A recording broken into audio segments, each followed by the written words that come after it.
Buenas tardes. Pues vamos a comenzar con la presentación del libro que nos tiene reunidos el día de hoy, que se titula... ¿Sí se escucha bien? Perdón, es que sentí como que se fue mi voz por un instante. Entonces les decía, estamos reunidos a la presentación del libro El invierno social llega a su fin, las izquierdas frente al resurgir campesino, 1959-1965, de los autores Jaime Ortega Reina y Juan de la Fuente Hernández. Un servidor, Ricardo Yamil Fuentes, va a ser el encargado de comentar esta obra y posteriormente pues vamos a escuchar las palabras de uno de los autores, Jaime Ortega, que está a mi izquierda, colega y amigo, y que de hecho pues me invitó a este evento y se lo agradezco. Para avanzar, escribí algo, ¿no?, que me gustaría compartir con ustedes respecto al contenido del libro, que me parece un texto bastante interesante. Entonces me voy a permitir leer lo que escribí.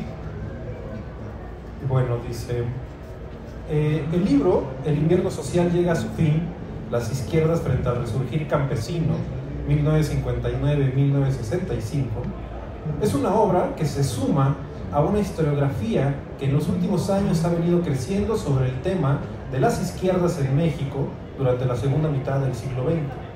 Sin embargo, en este caso, los autores Jaime Ortega y Juan de la Fuente nos dan luz sobre un proceso que no ha sido discutido con profundidad, el cual es cómo el campesinado como sector social se convirtió en uno de los centros del discurso teórico y político de las izquierdas hacia finales de los años 50 y principios de los 60 en México. Por lo tanto, como los autores mencionan, el objetivo del libro es rastrear la forma en la que la movilización campesina reapareció en el discurso y en la práctica de las diversas expresiones de la izquierda política de la época. Bajo esa idea, podemos decir que la obra gira en torno a una pregunta: ¿de qué forma las izquierdas en México, durante el periodo de 1959 a 1965, discutieron el papel del campesinado y su capacidad de movilización como fuerza centrífuga en la transformación de la sociedad? Así, a través de sus poco más de 100 páginas y dentro de sus 7 capítulos, Jaime Ortega y Juan de la Fuente contestan a esta interrogante y nos narran los cambios que comenzaron a visibilizarse en los planteamientos teórico-políticos de las izquierdas en México frente a los trabajadores del campo. Y es que, hay que decirlo, se tenía una mirada generalizada en la izquierda, sobre todo la de estirpe comunista, que siempre se miró a los campesinos como meros aliados del proletariado y no como dirigentes de una posible vanguardia revolucionaria, principalmente porque el dogma así lo dictaba.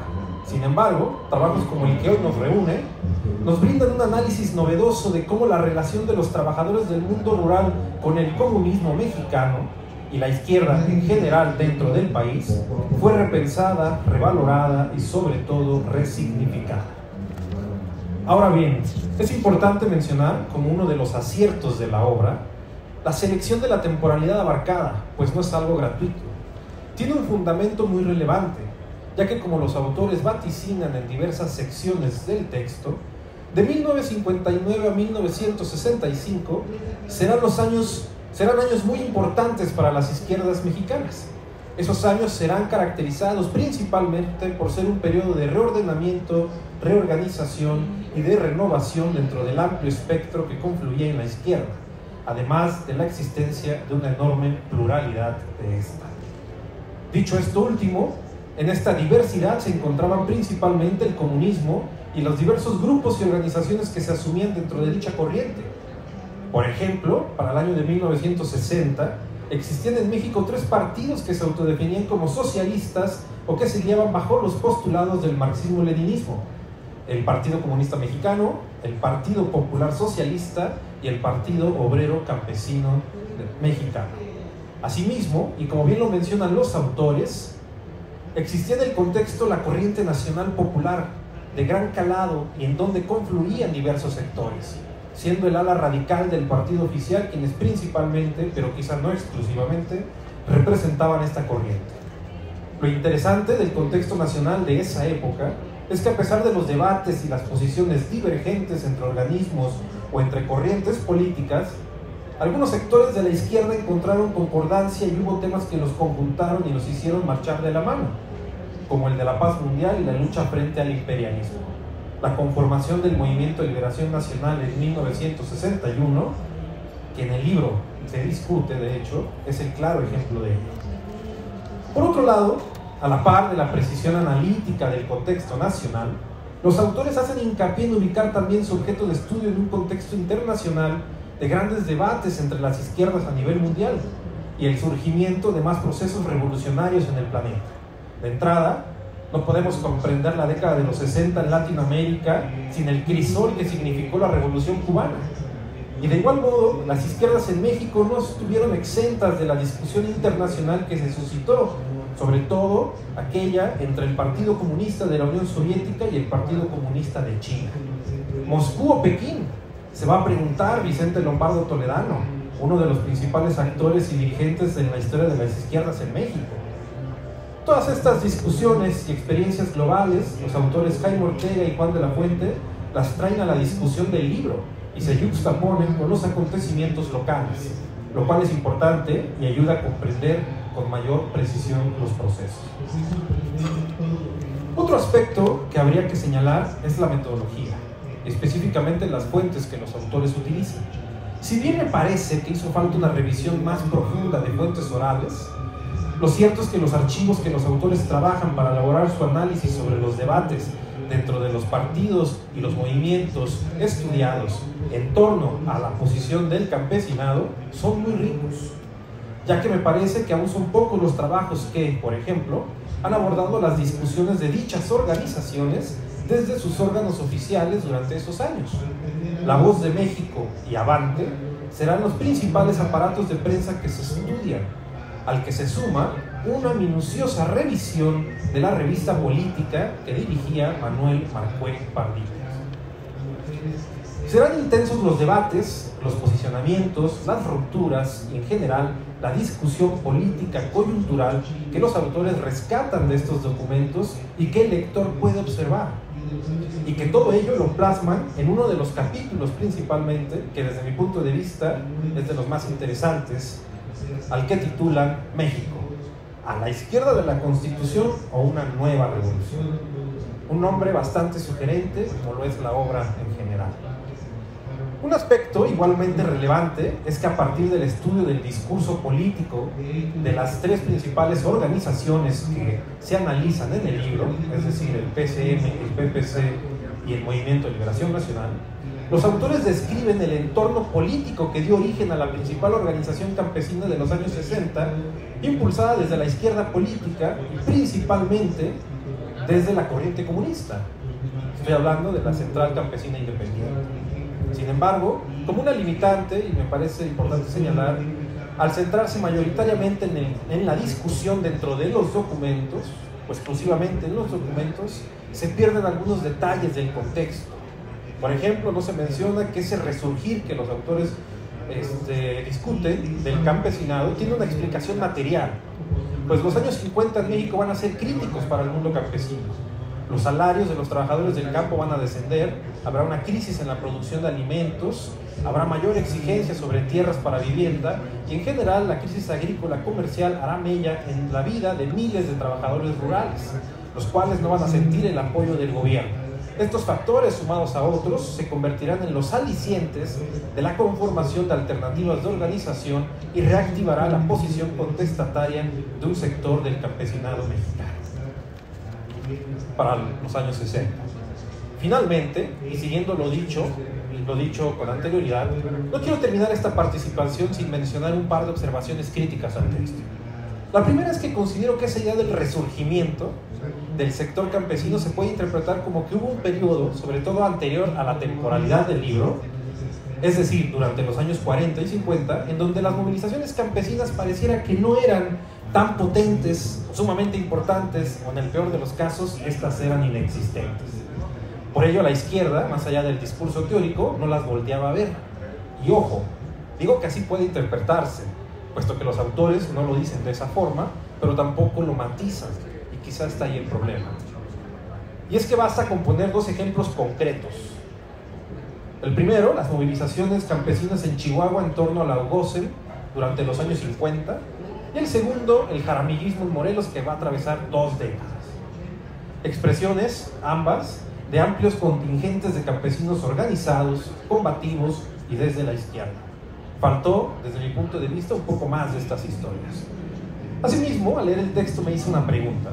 ¿Y las demás organizaciones comunistas de la época, y principalmente de la corriente pro-china, eventualmente maoísta, quienes sí le entraron con más potencia al tema del papel del campesino en la revolución social, dónde quedaron?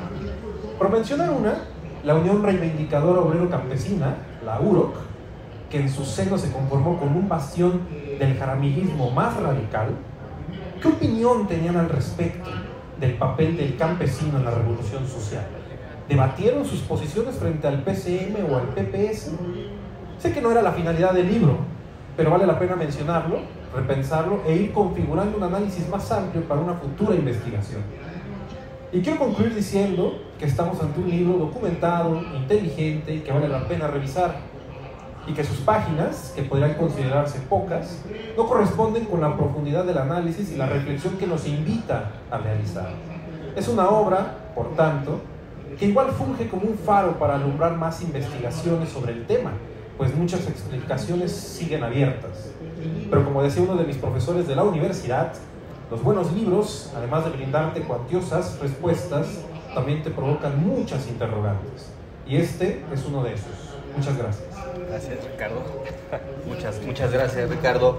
Bueno, pues estamos en tiempo. Voy a hacer un comentario.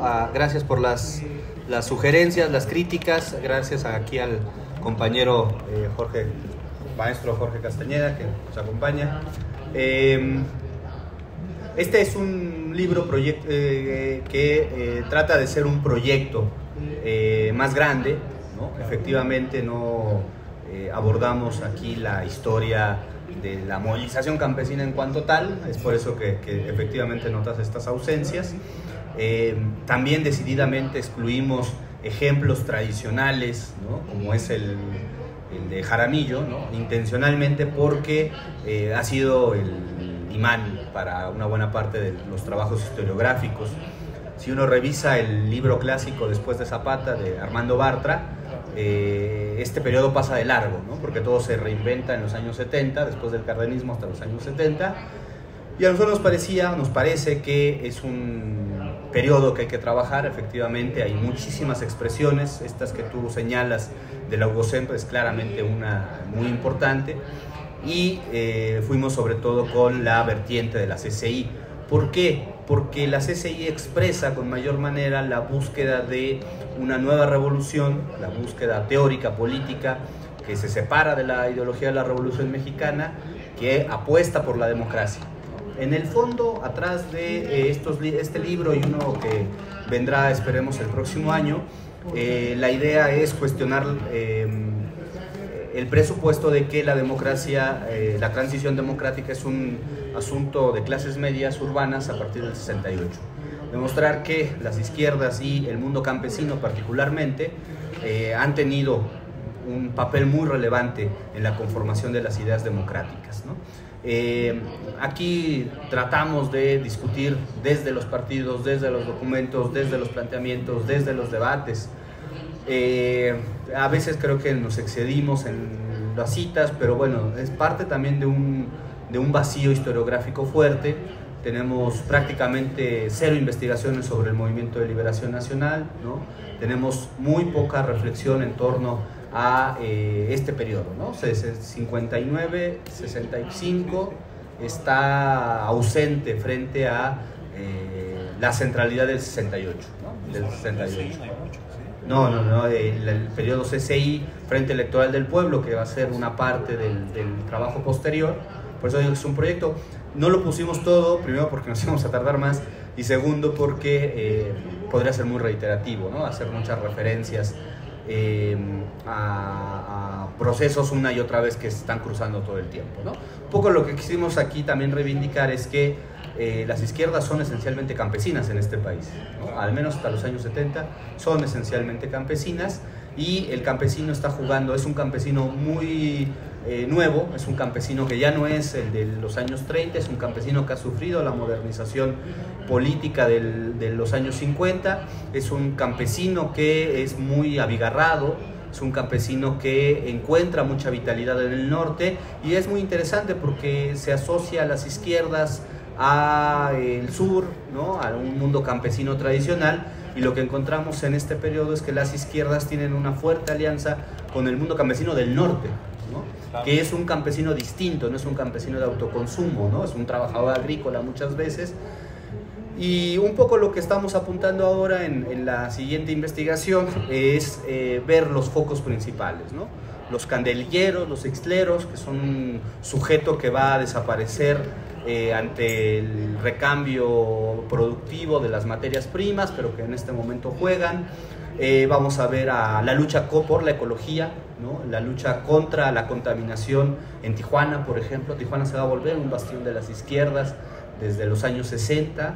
Vamos a ver a un sector buscando desde antes de, insisto, ¿no?, mucho en contradicción con la historiografía dominante que dice en los 70 inicia la lucha por la democracia en los municipios, pero ya lo encontramos a finales de los 50 y principios de los 60, ¿no?, con Sonora, en Sinaloa, ¿no?, van a estar jugando electoralmente las izquierdas, obviamente derrotadas siempre, ¿no?, pero lo interesante aquí es que hay un reavivamiento, ¿no?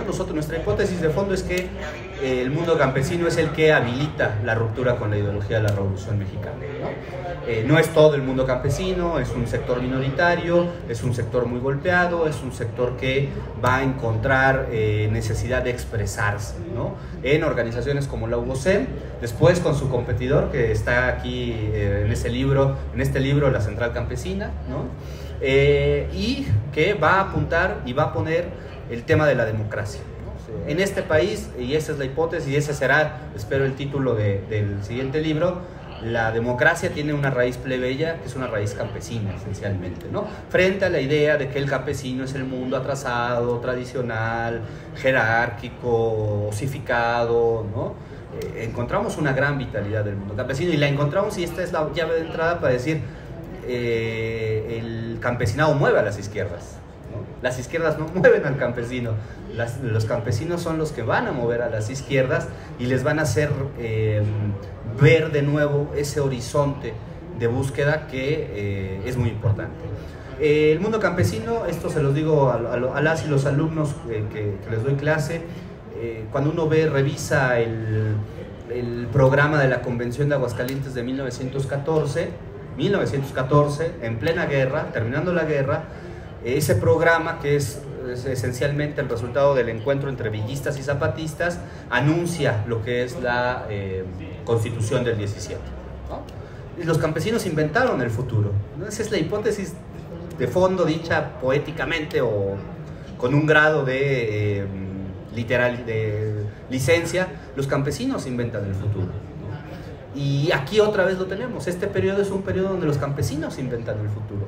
Literalmente están inventando lo que después va a ser la parte central de la búsqueda por la democracia, por la libertad. Son los campesinos. Encontramos, por ejemplo, en esta época que los campesinos son los inventores de la lucha en contra de la corrupción y a favor de la transparencia, ¿no? No tematizada de esa manera, sino tematizada como lucha por resolución de los expedientes agrarios, que los expedientes agrarios se resuelvan favorablemente para quien ha solicitado y no para el primo político, ¿no? Es una lucha contra la corrupción. Y todo esto ha quedado ensombrecido porque la narrativa 68, la narrativa de la transición, que está en crisis desde el 2018, que sigue en crisis y que se va a cuestionar más, espero, se afinca en la idea de que todo esto, la democracia, la transparencia, la lucha contra la corrupción, la lucha ecológica, la lucha por la libertad, es lucha de seres urbanos, universitarios, especialistas, clases medias. No, esto ya lo habían inventado los campesinos un periodo anterior, ¿no? Tienes razón que la idea del resurgimiento es problemática, pero claro, por eso la figura del invierno social, porque el invierno son los 40 y los años 50, una época muy difícil para la sociedad, de mucho control, de mucha estabilidad, de un gran control ideológico, de un gran control político, de un gran control represivo, que se va a expresar a partir de la nula movilización o prácticamente nula movilización con capacidad de incidencia, ¿no? Aquí sí hay incidencia en la sociedad, ¿no? Y la hipótesis es esta, ¿no? El invierno social llega a su fin porque los campesinos le ponen fin a los obreros, pero son derrotados rápidamente, la clase obrera es derrotada rápidamente, pero son los campesinos los que ponen el fin a ese periodo de estabilidad, de pax priista, como se le suele llamar en la historiografía, ¿no? Y es una época muy fuerte porque el periodo represivo que empieza en 59, no empieza en 65 como dice la Comisión de la Verdad, pero represivo comienza en realidad en 52, 59 se intensifica, y entre 59 y 63 tenemos quizá los momentos más represivos, ¿no? Matanzas al por mayor, presos políticos, guardias blancas, es absolutamente horror, un terror. Bueno, Braulio Maldonado le llama a su libro Terror en el Campo, justamente, ¿no? Un libro de 61. Braulio Maldonado, que va a ser el gobernador de Baja California, que va a ser parte del grupo cardenista, le llama así, ¿no? El terror en el campo, ¿no? Pero es el terror en realidad en la sociedad, ¿no? Es una forma de control de la sociedad muy represiva. Y quienes le ponen fin, no porque se acabe la represión, de hecho escala, pero le ponen fin al apaciguamiento, ¿no? Entonces, un poco por ahí va la idea. Y sobre todo, decir, las izquierdas tuvieron que volver a pensar. Las izquierdas en este país fueron, desde los años 20, campesinas. El Partido Comunista es un partido campesino en realidad, ¿no? Y son esa movilización la que le quita la venda de los ojos al sujeto político izquierdas, no a todo, y le dice, el camino está en otro lado, no está en la Revolución Mexicana ya, ¿no? O sea, eso se agotó, ese camino, ¿no? Y se agota y es un momento muy difícil porque López Mateos es un encantador de serpientes en ese momento, se lleva una buena parte de las izquierdas, ¿no? Creen las izquierdas una parte, el grupo de Cárdenas entre ellos, que pueden influir en López Mateos, y López Mateos lo primero que hace es llegar es acabar con la huelga ferrocarrilera, ¿no? Y luego viene Jaramillo, y luego viene, ¿no? Es una escalada difícil, ¿no? Y al tiempo es recuperado el día de hoy como un gran nacionalista, ¿no? Entonces, bueno, eso está a discusión. Y bueno, gracias por las críticas, Ricardo. Creo que son correctas, son adecuadas. Cuando uno relee sus textos dice, bueno, aquí pude haber dicho otra cosa, pero te agradecemos mucho y les agradecemos mucho solo eso, ¿no? Que se queden con esta idea. El mundo campesino es el mundo del futuro en realidad, no es el mundo del pasado, ¿no? Muchas gracias.